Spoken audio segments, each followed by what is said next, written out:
Praise the lord. దేవుడు మిమ్మల్ని దీవించును గాక. ఫిలిప్పీయుల పత్రిక 4వ అధ్యాయము 5వ వచనం మనం చూస్తే, ప్రభువు సమీపంగా ఉన్నాడు, దేని గురించి చింతపడకుడి గాని ప్రతి విషయంలోనూ ప్రార్థన విజ్ఞాపనం చేత కృతజ్ఞతాపూర్వకంగా మీ విన్నపములు దేవునికి తెలియజేయుడి.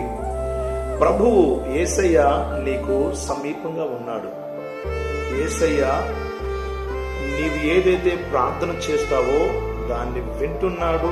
అంత మాత్రమే కాదు కానీ నీ ప్రతి ప్రార్థనకు ఆయన జవాబు ఇవ్వబోతున్నాడు. ఎంతకాలం నుంచి నువ్వు ఏదైతే ఎదురు చూస్తున్నావో, ఎంతకాలం నుంచి ఏదైతే నువ్వు దేవుణ్ణి అడుగుతున్నావో వాటన్నిటినీ నా యేసయ్య నీకు ఇవ్వబోతున్నాడు. నీవు దీవించబడబోతున్నావు. ఎందుకంటే దేవుడు నీకు సమీపంగా ఉన్నాడు. God bless you. దేవుడు నేను దీవించును గాక. ఆమేన్.